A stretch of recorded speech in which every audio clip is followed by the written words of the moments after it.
This song's called Alice's Restaurant. It's about Alice and the restaurant.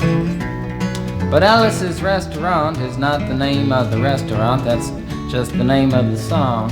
And that's why I call the song Alice's Restaurant.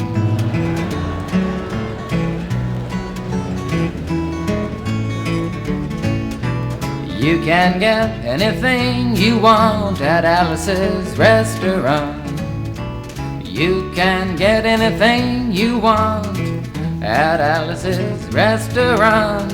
Walk right in, it's around the back, just a half a mile from the railroad track. And you can get anything you want at Alice's Restaurant. Now it all started 2 Thanksgivings ago. It was on 2 years ago on Thanksgiving when my friend and I went up to visit Alice at the restaurant. But Alice doesn't live in the restaurant. She lives in the church nearby the restaurant in the bell tower with her husband Ray and Facha the dog. And living in the bell tower like that, they got a lot of room downstairs where the pews used to be. And having all that room, seeing as how they took out all the pews, they decided that they didn't have to take out their garbage for a long time.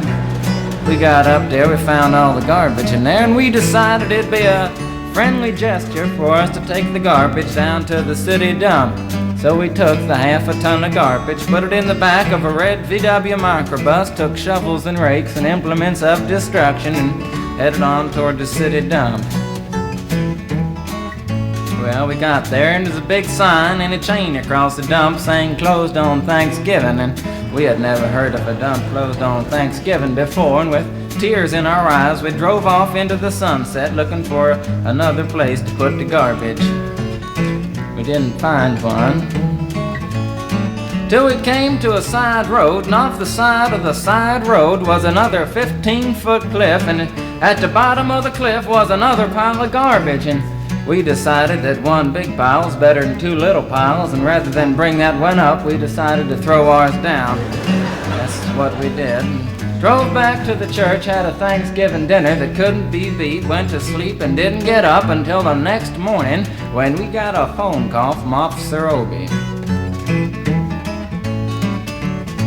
Said, "Kid, we found your name on an envelope at the bottom of a half a ton of garbage, and wanted to know if you had any information about it." And I said, "Yes, sir, Officer Obie, cannot tell a lie. I put that envelope under that garbage."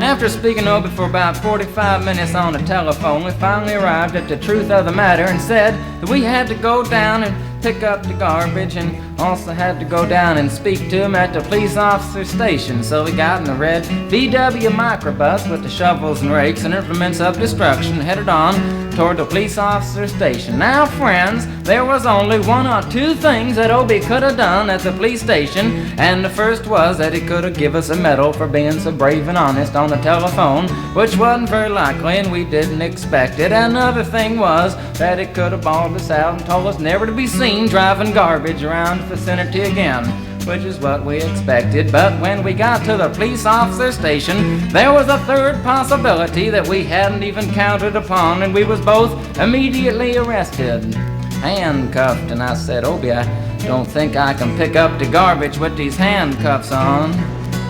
He said, "Shut up, kid. Get in the back of the patrol car," and that's what we did, and sat in the back of the patrol car and drove to the, quote, "scene of the crime," unquote. I want to tell you about the town of Stockbridge, Massachusetts, where this happened here. They got 3 stop signs, 2 police officers and 1 police car. But when we got to the scene of the crime, there was 5 police officers and 3 police cars, being the biggest crime of the last 50 years, and everybody wanted to get in the newspaper story about it. And they was using up all kinds of cop equipment that they had hanging around the police officer station. They was taking plaster tire track footprints, dog-smelling prints, and they took 27 8x10 color glossy photographs with circles and arrows and a paragraph on the back of each one explaining what each one was to be used as evidence against us. Took pictures of the approach, the getaway, the northwest corner, the southwest corner, and that's not to mention the aerial photography. After the ordeal, we went back to the jail. Obie said he was gonna put us in the cell. Said, "Kid, I'm gonna put you in the cell. I want your wallet and your belt." And I said, "Obie, I can understand you want my wallet so I don't have any money to spend in the cell, but what do you want my belt for?" And it said, "Kid, we don't want any hangings." I said, "Obie, did you think I was gonna hang myself for littering?" Obie said he was making sure, and friends Obie was, 'cause he took out the toilet seat so I couldn't hit myself over the head and drown. And he took out the toilet paper so I couldn't bend the bars, roll the toilet paper out the window, slide down the roll and have an escape. Obie was making sure, and it was about 4 or 5 hours later that Alice, remember Alice? It's a song about Alice. Alice came by and with a few nasty words to Obie on the side, bailed us out of jail. We went back to the church, had another Thanksgiving dinner that couldn't be beat, and didn't get up until the next morning when we all had to go to court. We walked in, sat down. Obie came in with a 27 8x10 colored glossy pictures with the circles and arrows and a paragraph on the back each one. Sat down. Man came in, said, "All rise." We all stood up, and Obie stood up with the 27 8x10 colored glossy pictures, and the judge walked in, sat down with the seeing-eyed dog, and he sat down. We sat down. Obie looked at the seeing-eyed dog. Then the 27 8x10 colored glossy pictures with the circles and arrows and a paragraph on the back of each one, and looked at the seeing-eyed dog. And then the 27 8x10 colored glossy pictures with the circles and arrows and a paragraph on the back of each one, and began to cry, 'cause Obie came to the realization that it was a typical case of American blind justice and there wasn't nothing he could do about it. And the judge wasn't going to look at the 27 8x10 colored glossy pictures with the circles and arrows and a paragraph on the back of each one explaining what each one was to be used as evidence against us. And we was fined $50 and had to pick up the garbage in the snow, but that's not what I came to tell you about. Came to talk about the draft. We got a building down New York City. It's called Whitehall Street, where you walk in and you get injected, inspected, detected, infected, neglected, and selected. I went down to get my physical examination one day, and I walked in, I sat down, got good and drunk the night before, so I looked and felt my best when I went in that morning. 'Cause I wanted to look like the all-American kid from New York City. Man, I wanted to feel like I wanted to be the all-American kid from New York. And I walked in, sat down, I was hung down, brung down, hung up, and all kinds of mean, nasty, ugly things. And I walked in, I sat down, they gave me a piece of paper, said, "Kid, see the psychiatrist, room 604. And I went up there, I said, "Shrink, I want to kill. And I want to kill. I want to see blood and gore and guts and veins in my teeth. Eat dead, burnt bodies.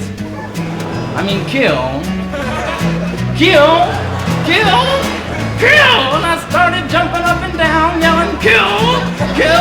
And it started jumping up and down with me, and we was both jumping up and down, yelling, kill. And the sergeant came over, pinned the medal on me, set me down the hall, said, "You're our boy." And didn't feel too good about it.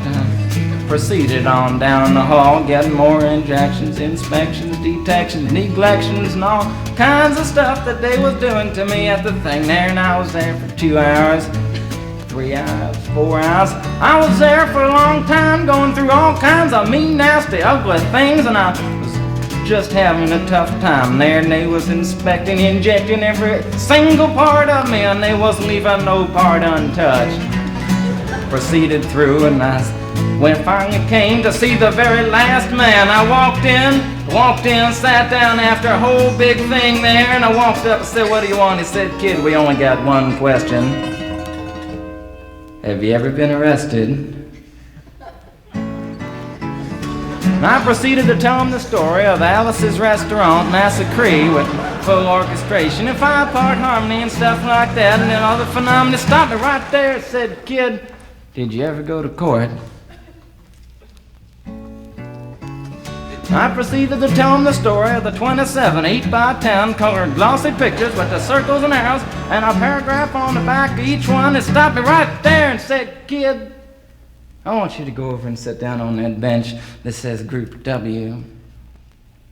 Now, kid."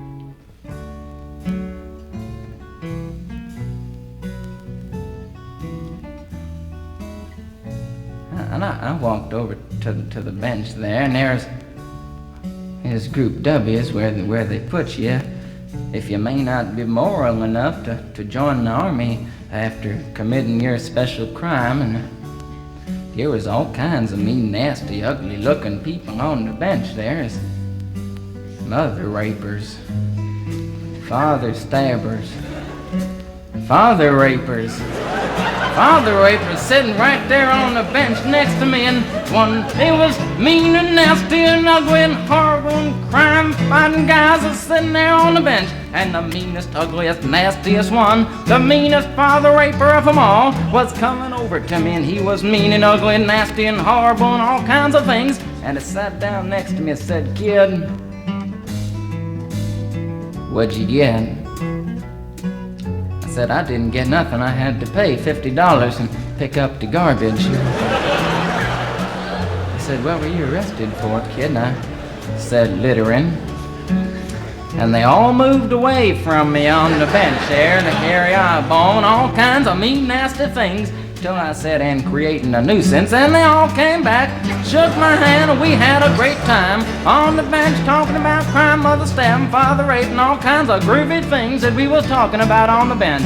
And everything was fine. We were smoking cigarettes and all kinds of things until the sergeant came over, had some paper in his hand, held it up and said, "Kids, this piece of paper's got 47 words, 37 sentences, 58 words. We want to know details of the crime, time, the crime, and that kind of thing. You got to say pertaining to it about the crime. Want to know the rest of the officer's name, and that kind of thing. You got to say." And it talked for 45 minutes, and nobody understood a word that he said. But we had fun filling out the forms and playing with the pencils on the bench there. And I filled out the Massacree with the 4-part harmony and wrote it down there just like it was, and everything was fine. And I put down a pencil and I turned over the piece of paper, and there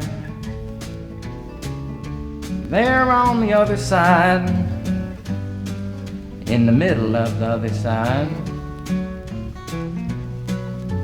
away from everything else on the other side, in parentheses, capital letters, quotated, read the following words: "Kid, you rehabilitated yourself." I went over to the sergeant and said, "Sergeant, you've got a lot of damn gall to ask me if I've rehabilitated myself. I'm sitting here on the bench. I'm sitting here on the Group W bench because you want to know if I'm moral enough to join the army, burn women, kids, houses, and villages after being a litter bug." He looked at me and said, "Kid, you don't like your kind. And we're gonna send your fingerprints off to Washington, and friends, somewhere in Washington, enshrined in some little folder, is a study in black and white of my fingerprints. And the only reason I'm singing you the song now is because you may know somebody in a similar situation. Or you may be in a similar situation, and if you're in a situation like that, there's only one thing you can do, is walk into the shrink wherever you are. Just walk in and say, 'Shrink, you can get anything you want at Alice's restaurant,' and walk out. You know, if just one person does it, they may think he's really sick and they won't take him. And if two people do it in harmony, they think they're both faggots and they won't take either of them. And if 3 people do it, 3, can you imagine 3 people walking in, singing a bar, Alice's restaurant, and walking out? They may think it's an organization.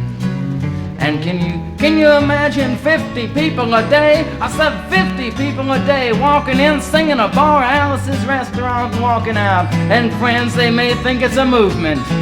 And that's what it is. The Alice's Restaurant Anti-Massacree movement. And all you gotta do to join is to sing it the next time it comes around on the guitar with feeling. So we'll wait till it comes around on the guitar here. Sing it when it does.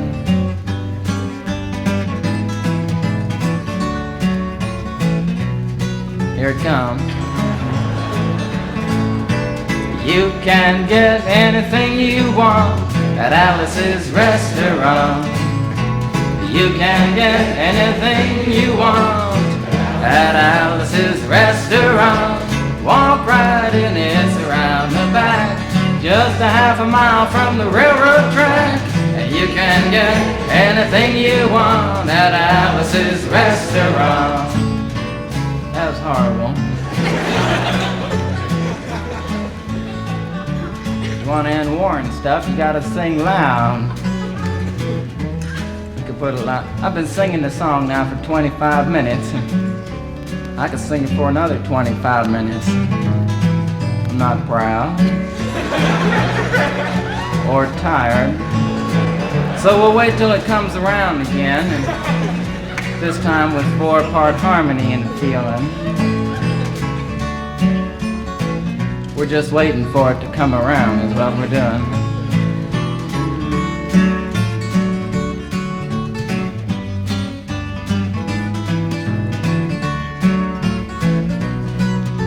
All right now. You can get anything you want at Alice's Restaurant. Excepting Alice, you can get anything you want at Alice's Restaurant. So walk right in, it's around the back, just a half a mile from the railroad track.